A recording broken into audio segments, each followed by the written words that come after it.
are listening to the Innovation Forge, the #1 podcast on adaptive enrollment management, exploring the data, marketing, and strategy that fuels higher education.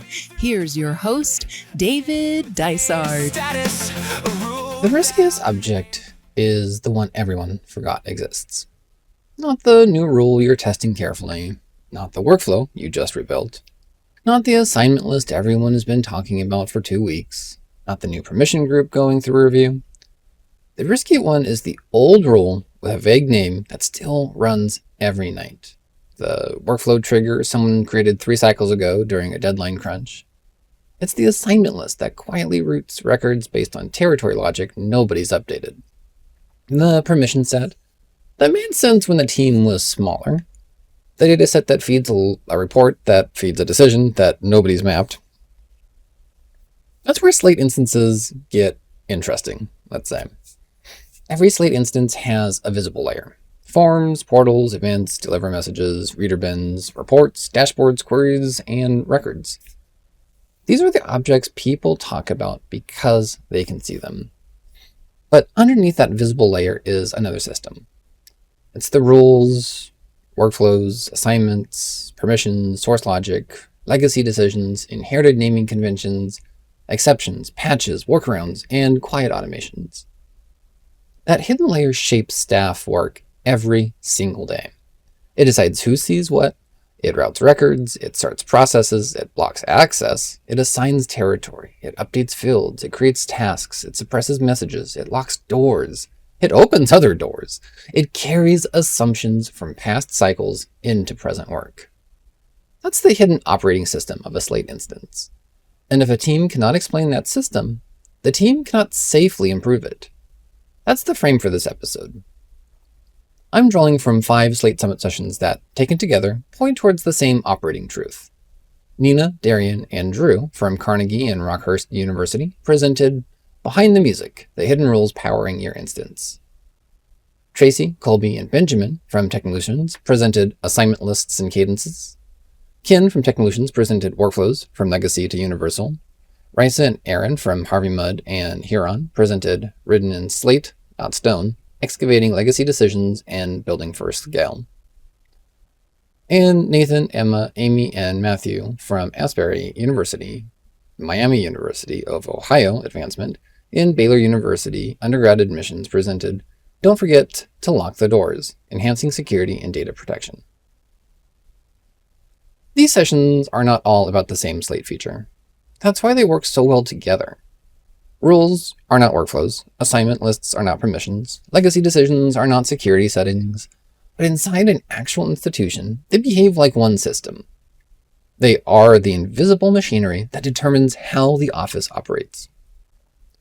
Today's episode is about making that machinery visible. Welcome to the Conference Insight Engine, presented by the Innovation Forge. I am David Dysart, and this series is about turning Slate Summit material into interpretation and application. Let's start with the basic idea. Every Slate instance has an operating system, whether anyone designed it intentionally or not. And I don't mean the software under Slate itself. I mean the institutional operating system built through configuration. When a student submits a form and a field changes, that's part of the operating system. When an application lands in a reader bin, that is part of the operating system. When a counselor receives an assigned population, that is part of the operating system. When a staff member can see one kind of data but not another, that's part of the operating system. When an old exception still changes behavior for one population and nobody remembers why, that's part of the operating system too. The issue is not that hidden logic is bad. Hidden logic is necessary. A mature Slate instance cannot run entirely on visible manual actions. Rules, workflows, assignment structures, and permissions are how an institution makes work repeatable. The issue is whether the hidden logic is known, owned, documented, and reviewed. That is where Behind the Music, the Hidden Rules Powering Your Instance becomes a useful starting point. The title gets at the right metaphor. Rules are often the backing track of the instance. Staff may not notice them directly, but they feel the rhythm they create. A rule can make work faster. It can protect consistency. It can reduce repetitive manual updates. It can make a process more reliable. But A rule can also preserve an old assumption long after the reasons disappeared. And that's why rule documentation matters. A strong rule inventory does more than list rule names.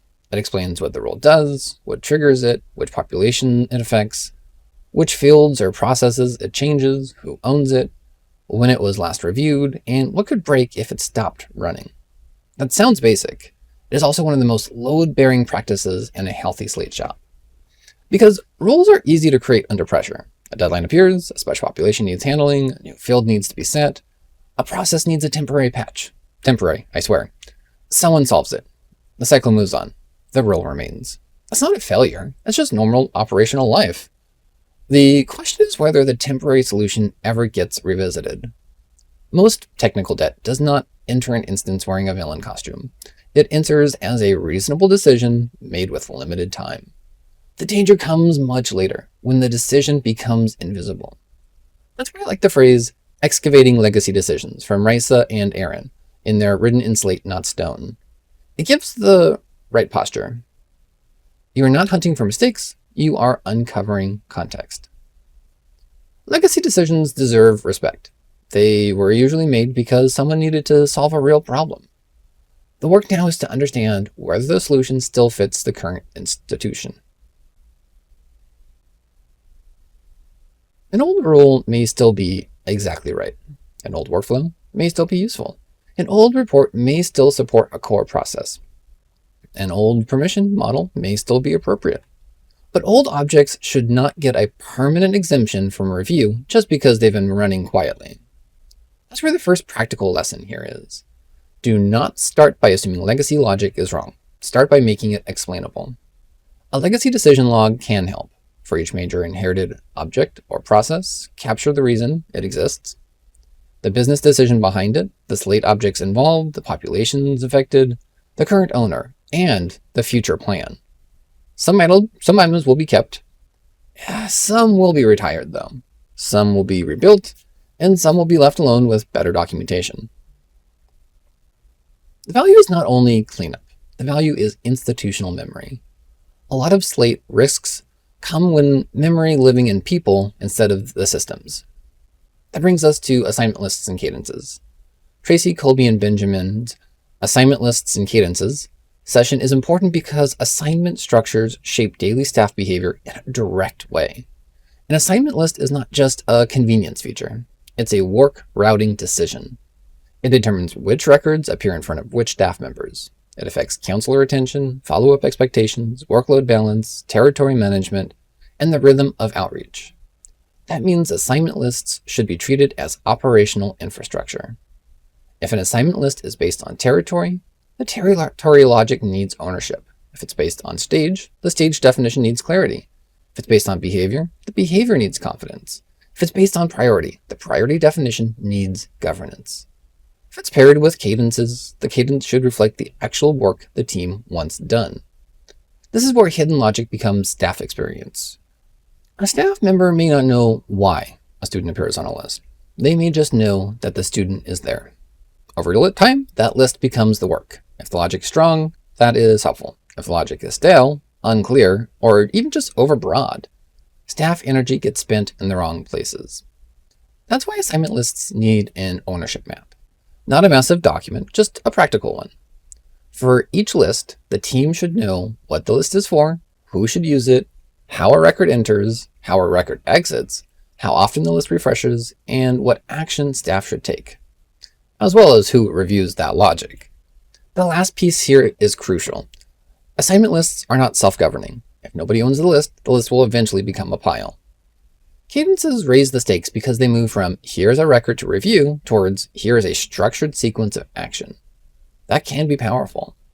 It can create consistency. It can reduce missed follow-up and help staff work from a shared playbook. But a cadence also embeds assumptions about timing and outreach. The question is not simply, can we build the cadence? The better question is this the follow-up rhythm we actually want staff to use? A cadence should not automate annoyance. It should encode judgment. The same idea applies to workflows. Kin's workflows, from legacy to universal, points towards a broader modernization pattern. Workflows are how institutions translate process into structure. They can move records, support review, coordinate tasks, and even help staff understand where something stands. A transition from legacy workflow approaches to universal workflows is not only a technical update, it's an opportunity to ask what the process has become. And that's the important part here. When a workflow has existed for a long time, staff may adapt around it. They learn where to click, they learn which steps to ignore, they learn which status does not really mean what it says. They learn the workaround. The workflow becomes familiar, but familiar is not always clear. And a workflow audit should start with the lived process. What's supposed to happen? What actually happens? Where does the record enter? What triggers movement? Who acts? What status means waiting? What status means done? What status means stuck? Where do staff leave notes? Which steps are still useful? And which steps represent old process decisions? It's not a criticism of the old workflow.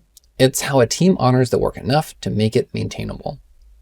Universal workflow modernization gives teams a chance to rebuild around current reality rather than inherited structure. It also gives teams a chance to improve naming, ownership, trigger logic, user experience, and documentation.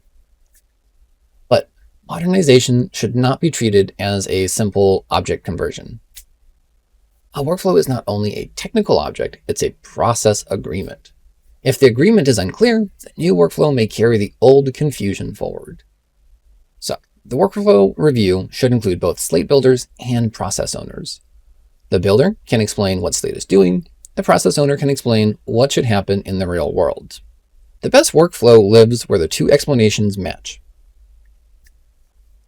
That's the second major lesson. Before rebuilding hidden logic, recover the business process behind it. Now, let's talk about security and permissions. Don't forget to lock the doors from Nathan, Emma, Amy, and Matthew. Belongs in this episode because permissions are one of the most important parts of the hidden operating system. Security settings do not always feel like daily workflow, but they shape daily workflow constantly. They decide who can see sensitive data, who can export, who can edit, who can impersonate, who can change configuration, who can access populations, who can run queries, who can view records across populations, and who can still make a mistake with large consequences. Permissions are not just technical settings, they are governance decisions. And the hard part is that security often competes with convenience. A staff member needs access to do their work, a team needs speed, a deadline's approaching, someone says, can we just give them access for now? Sometimes that's reasonable. Sometimes it's the beginning of a permissions drift. Permission drift happens when access expands over time, but it rarely contracts. A staff member changes roles and keeps old access. A temporary permission becomes permanent. A group inherits access that no longer fits. A broad permission is used because it is faster than building a better one. A user can still do something because nobody remembered to remove it. Again, this usually happens for understandable reasons. The answer is not suspicion. The answer is cadence. A permission review cadence makes security part of normal operations rather than emergency cleanup. That cadence should include role changes, staff departures, new responsibilities, sensitive permission groups, export access, administrative access, and any permissions connected to financial, identity, academic, or protected data. It should also include a simple principle. Staff should have the access they need for the work they are expected to do, not every access that might someday be convenient. That can sound strict, but good security is not anti-staff. It protects staff too. It reduces the chance that someone sees data they should not handle, changes something that they did not mean to change, or becomes responsible for a risk they never intended to carry. Good permissions make the job clearer. This is where the trade-off becomes visible: staff convenience versus data protection. The right answer is not to make work impossible. The right answer is to design access around roles, review it regularly, and document exceptions. Exceptions are not inherently bad. Undocumented exceptions are the problem. That connects back to the larger episode. Hidden logic can be safe when it's owned. It becomes risky when it's invisible. Now, let's bring these parts together. The rules, workflows, assignment lists, permissions, and legacy decisions may live in different areas of Slate, but they interact in practice. A rule updates a field, The field changes an assignment list. The assignment list creates a work expectation. A workflow uses the same field as a trigger. A permission group determines who can see the workflow. A legacy report counts records based on the outcome. A staff member builds a new process on top of that report. 2 years later, someone asks why a record moved the way it did, and the answer requires archaeology across half the instance. That's the hidden operating system. You do not govern it by looking at one object type in isolation. You govern it by tracing how logic moves through the system. This is where a hidden automation audit becomes useful. The audit does not need to begin as a giant instance-wide project. In fact, it probably shouldn't. Start with one process that matters. Application review, event follow-up, inquiry assignment, staff task routing, territory assignment even, source handling, security for a sensitive population, a process where people regularly ask, why did this happen? Pick one, then trace the objects behind it. What rule touches it? What workflow moves it? What assignment list surfaces it? What permission governs it? What old decision shaped it? What report depends on it? What staff action follows from it? That trace will tell you more than a generic inventory. A generic inventory says, here are all the rules. A process trace says, here is how this office actually runs. This is what we want. The audit worksheet can be straightforward. Capture the object or process, the object type, the trigger, the population affected, the owner, the last review date, the risk if it breaks, the documentation link, the retirement or rebuild plan. The point is not to create documentation for its own sake. The point is to make risk visible. Some hidden objects are low risk. If they break, someone's inconvenienced. Some are high risk. If they break, students are routed incorrectly, staff miss critical work, sensitive data is exposed, communications go to the wrong populations, or leadership sees distorted reporting. High-risk objects deserve a review cadence. Low-risk objects may only need basic documentation. This is how teams avoid turning governance into theater.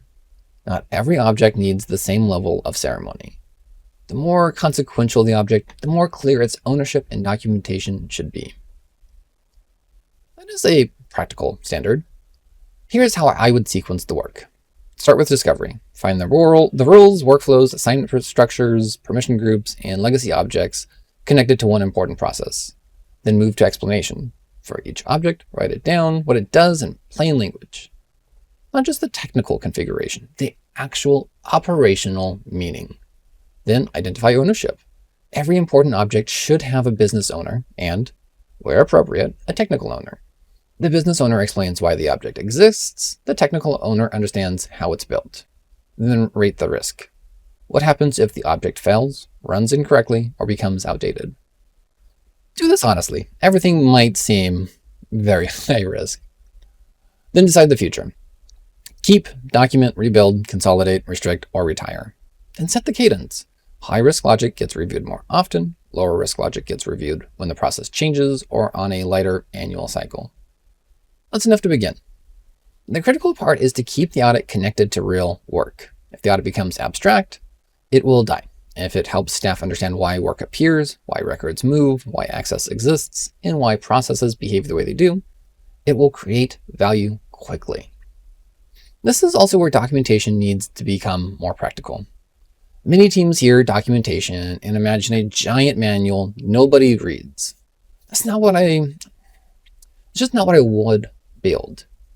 For hidden operating system documentation, the best format is often a short object brief. 1 page or less. What's the object? What does it do? What triggers? Who's affected? What does it depend on? Who owns it? How do we test it? When do we review it? What should we never change without review? That kind of documentation is usable. It helps a new staff member understand the system. It helps a builder troubleshoot. It helps a manager approve changes. It helps a consultant or new teammate avoid stepping on a hidden wire. The hidden wire is the thing we are trying to avoid. Because in Slate, many problems are not caused by someone making a bad decision in the present. They are caused by someone making a reasonable decision in the present without knowing about a decision from the past. That's the danger of invisible logic. A new rule gets added without knowing an old rule already handles a similar population. A workflow gets rebuilt without understanding a legacy status. A permission group gets copied without understanding why it was restricted. A report gets revised without knowing it feeds a leadership process. A campaign uses a population that was built for a different purpose. Better documentation does not prevent every issue, but it gives the team a fighting chance. The summit sessions in this episode all point towards that same maturity move.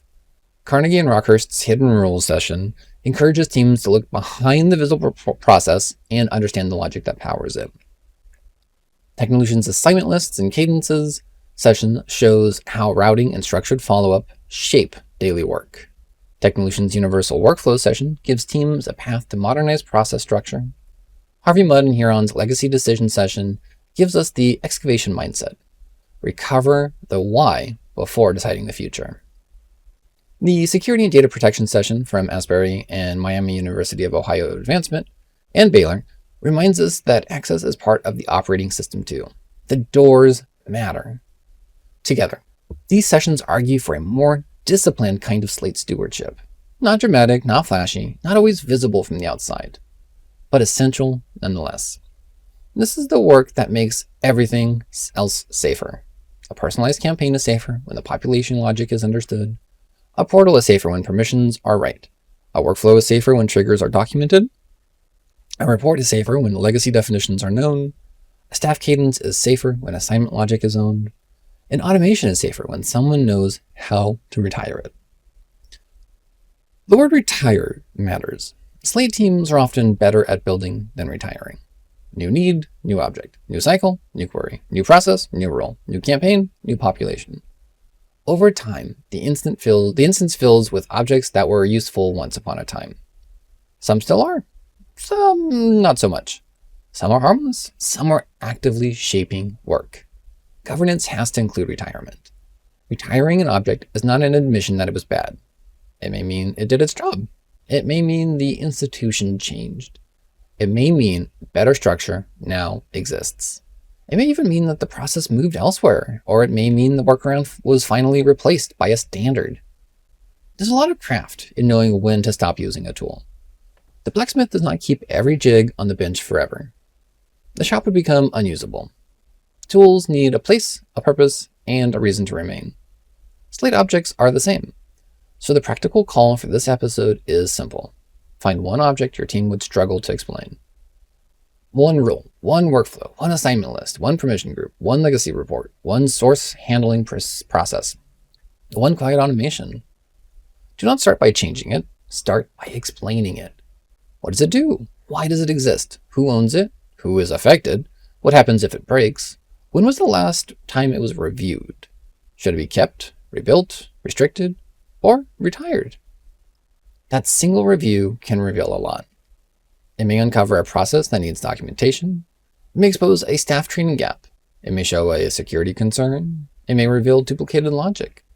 It may identify a good object that simply needs a better name and owner. Any of those outcomes are useful.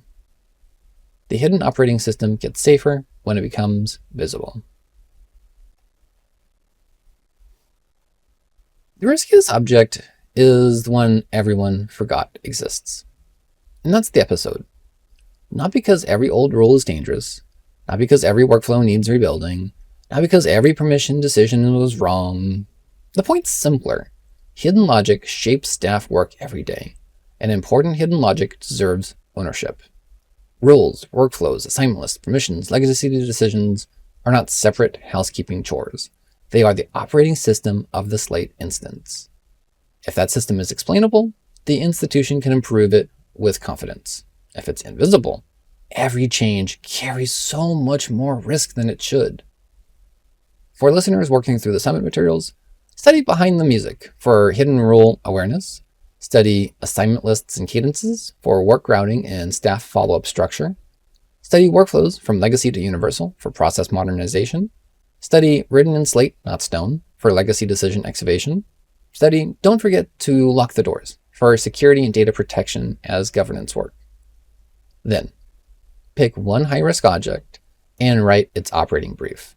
The object, type, trigger, population, owner, last reviewed, risk if broken, documentation link, retirement, or rebuild plan. That's enough to start. Thanks for listening to the Conference Insight Engine presented by the Innovation Forge. Now go find one hidden object that still shapes daily work and make it visible.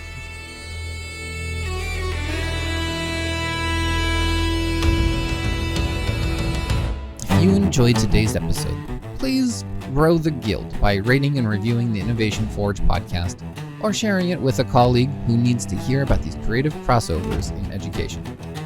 The best review or comment every month will get an ebook of my book, of course. Particularly great ones will also be featured on future episodes. Thank you so much for joining me in the workshop today.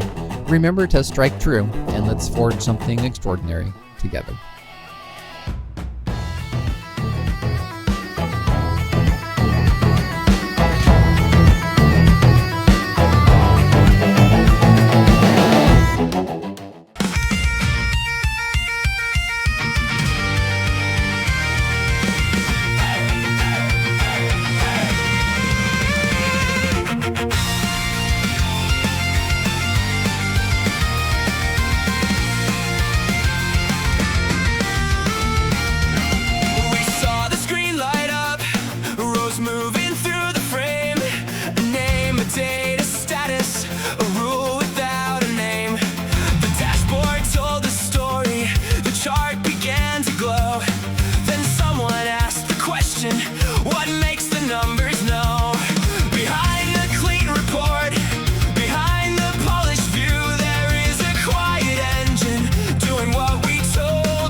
Folders no one dares rename. If nobody maps the basement, then the top floor shakes the same. This is the hidden operating system, running under everything we say.